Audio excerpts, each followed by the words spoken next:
Hello and welcome again to RC Model Reviews, a not so weekly news update and an unboxing.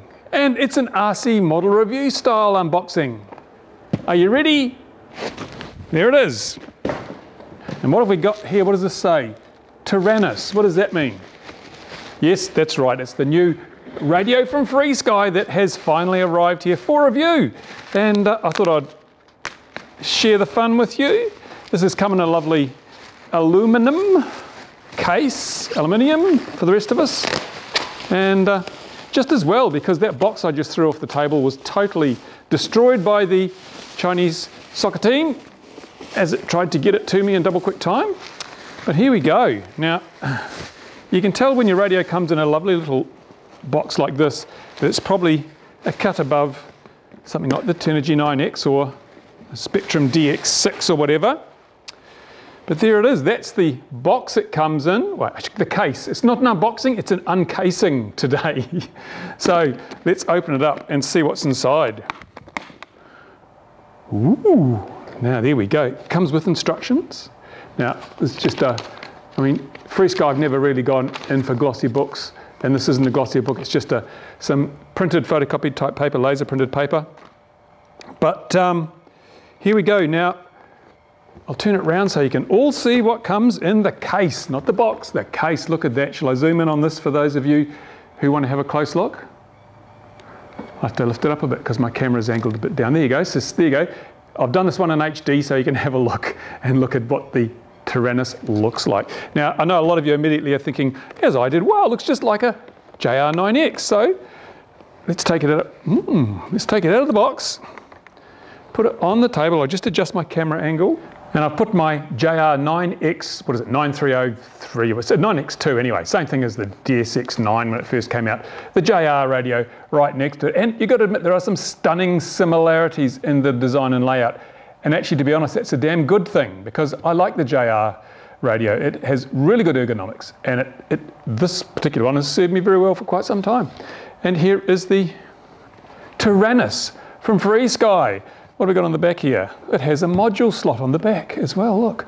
But it has, obviously, internal 2.4s. Now, this isn't a review, this is just a look. I've opened the box and look what I found inside video as part of my not so weekly news. But you can rest assured that I'm now taking this away. I'm going to pull it apart. I'm going to throw it on the spectrum analyzer. I'm going to spend a lot of time looking at the software, the firmware, at the ergonomics, everything that's associated with this radio. I will be testing very, very thoroughly because if, as they say, this does everything, if it does everything they say it does, it's going to be a game changer because it's really the first of the really full-featured Chinese radios that has all the ergonomics right, and it's got an industry standard system. Now, I know that there's been, the W-Fly?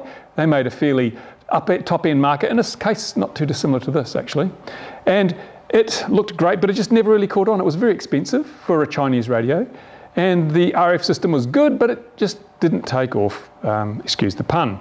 So I'm thinking that this might be just a killer radio. Now, it's not going to be perfect, of course, so I will tell you what's wrong with it when I find out. But in the meantime, there's your first look, first one you've seen, and I'll go away now and spend lots and lots of time playing with it.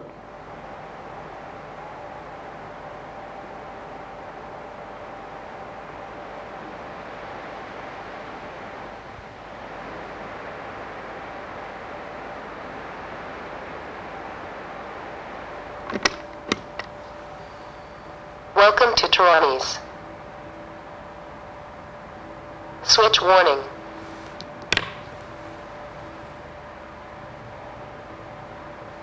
What else has happened this week? Well, and since the last video? Well, I got a few more airframes and I've been doing a lot of building. Got that little Hobby King ugly stick, mini stick, micro stick, whatever it is. It's nearly finished. Just about got everything in. I actually lost the engine. That little Cox engine, so small. I put it somewhere safe and I couldn't find it for weeks, but I found it again. So that's nearly together. It's winter. The weather's not so good for flying, so I'm doing lots and lots of building.